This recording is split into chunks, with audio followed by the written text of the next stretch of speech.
Hello, I'm Kim Hood. Welcome back to Handmade. Today is going to be the second part of the four-part series where I'm going to turn some everyday common items into some cute fall decor. And in this episode, we're going to be using a 8x8 shadow box from Michaels and some Scrabble pieces that I got from Amazon. So I wonder what we'll make today. I think we'll make a pumpkin. So stay tuned. Before we get started, please like and subscribe. And if you can just give me a little pumpkin emoji down in the comments, that'd be awesome. Thanks so much.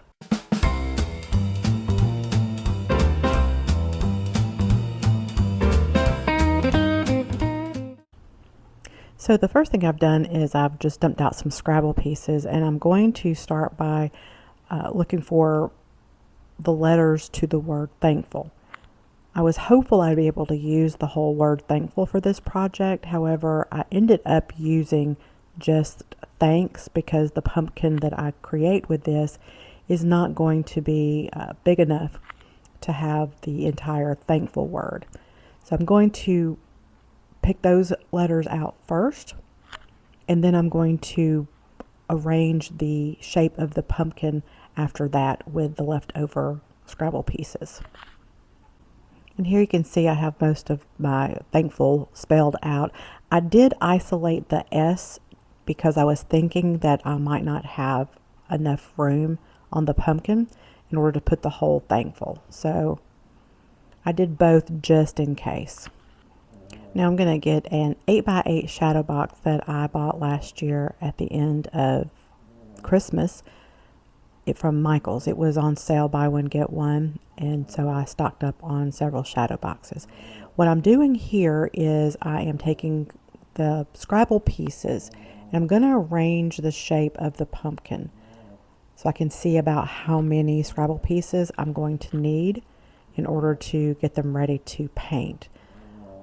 My goal is to have the pumpkin look more like copper rather than just orange. So I'm going to get that arranged to see how many actual pieces I have that I'm going to need to use. And so I have the pieces layered. I have about 2 to 3 rows. I'm going to grab those up and put them into this jar to take them outside in order to spray paint them. So I took them outside to my spray paint board. I'm going to use some Rust-Oleum hammered spray paint.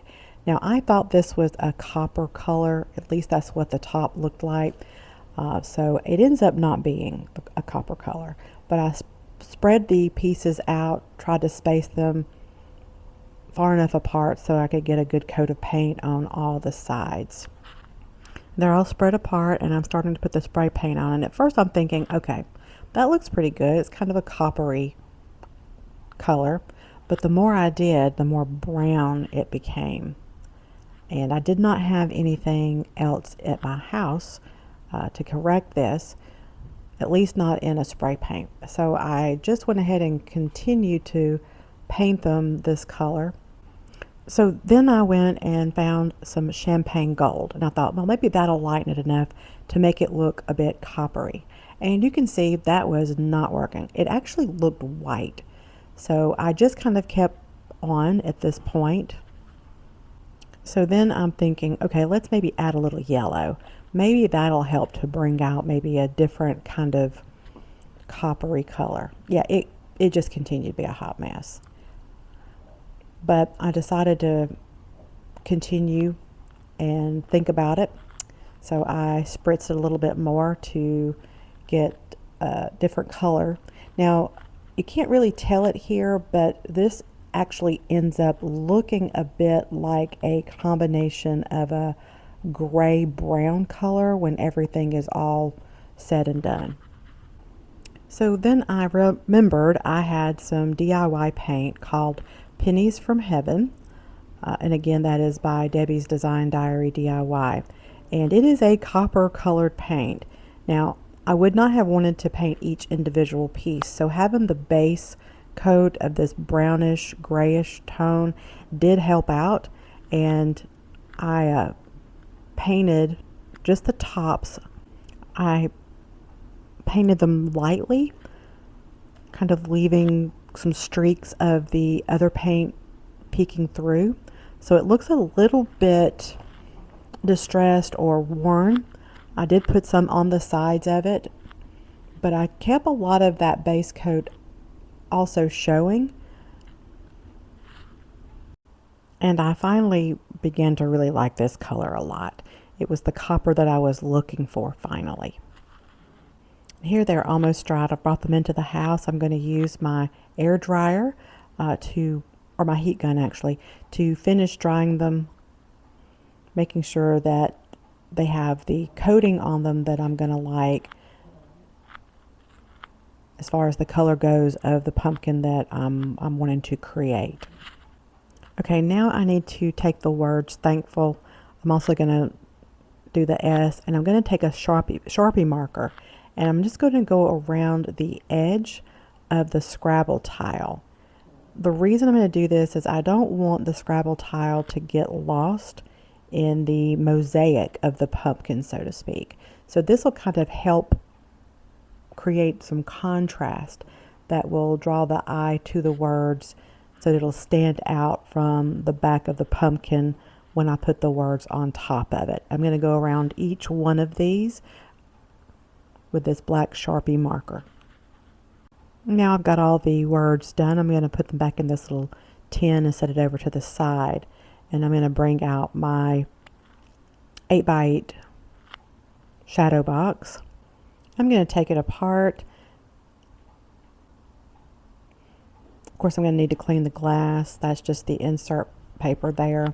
You can see on the inside rim there's like this inner piece. Let me pull that out and show it to you. But you can see that. And that's what keeps the glass in when it's closed up. Now, what I'm going to use the back for is to figure out what kind of backdrop I'm going to want to put the pumpkin on. And so I'm going to get some scrapbook paper and go through it to see what I think might work best with the colored tiles that I have. And I decided on this piece.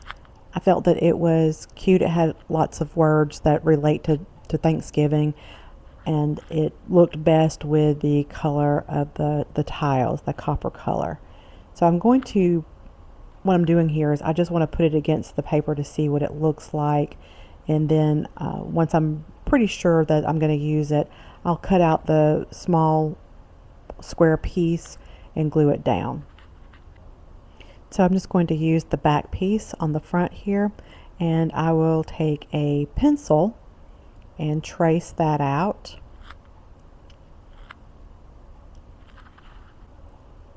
And then I'll take some scissors and cut that square piece out.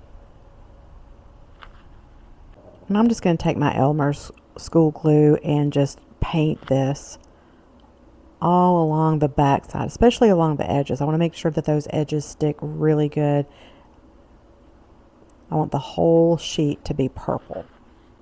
Then I'll just carefully flip this over and stick it to the back of the shadow box. Now I'm going to begin to arrange my colored Scrabble pieces. I'm just going to eyeball it, kind of start in the middle, kind of working out, making a circle essentially, filling in the center of it, just kind of getting an idea about where I think they might go, just randomly placing them. And once I get them kind of in the place I want them, I'm going to use my heat gun to break down the little spider webs that the glue gun causes whenever you glue things on. If you use a heat gun, it'll remove those little strings. You have to stand there and pick them off for hours and hours. So this is a great way to remove those. Now I spent some time trying to place Thankful in different configurations, and it just wasn't working very well. But I also realized that some of the second and third layer pieces were not in the most ideal places. So I'm using my heat gun here to melt the glue in order to remove some of those pieces because I need that space to put my words. So you see I just pop them off using my little Cricut spatula. I'll heat them up and pop them off. It may kind of pull the paint off a little bit, but that's okay. I can touch that up. That's not going to be an issue. Now that I've removed those, thanks is going to fit on here a lot better. I'll get it arranged in a configuration that I like, and then I'll glue these pieces in place. And once I have my words glued down and the other pieces, I realized I needed probably 3 more pieces for the top. So I got my copper pennies from heaven and I went ahead and painted it. Now I'm realizing at this point that this is a lot lighter than my other ones because the other ones have a kind of a grayish tone to them with the copper on top. So I've got to figure out a way to get the same look. So I'm going to use some gray paint by Fusion it's very similar in color to the other pieces. I'm going to paint this over the copper, leave it a little streaky, not completely covering it, and then once that dries, I will go back over it with the copper pennies from heaven.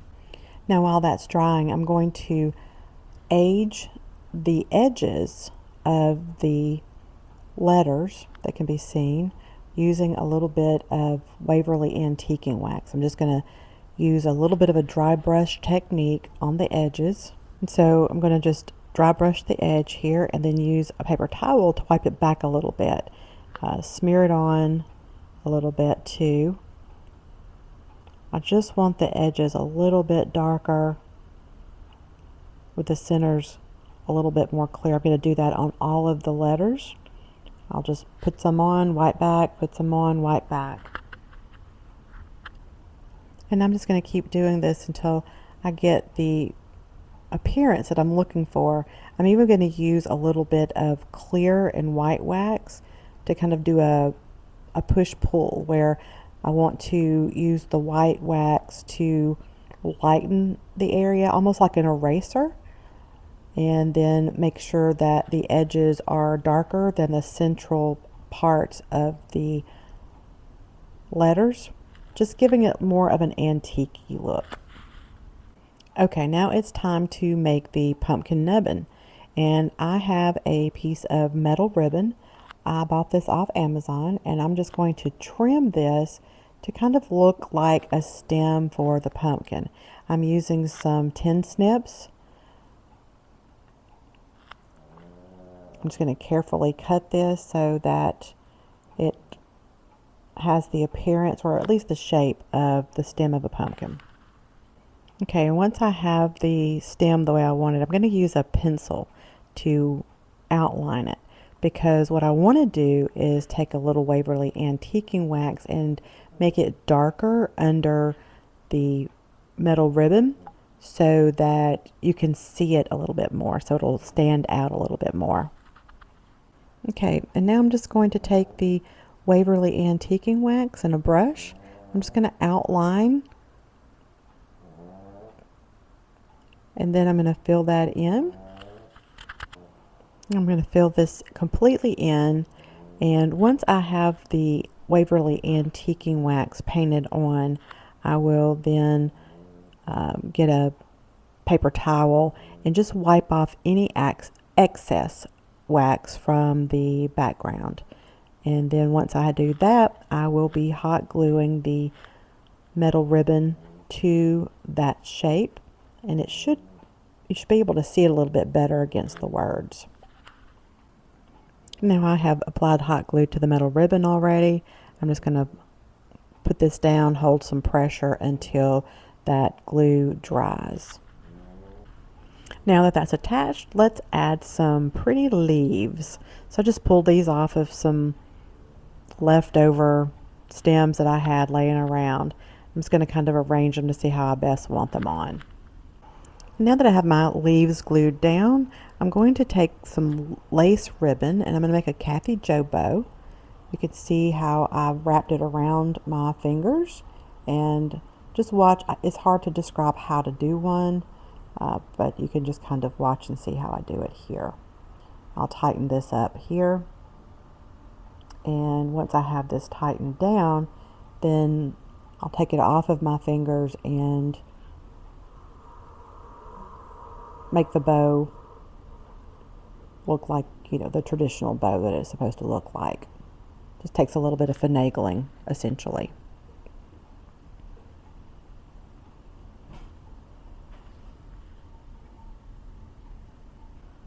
And once I have it made, I'm going to fold the tails in half so that I can make a dovetail cut for both of those.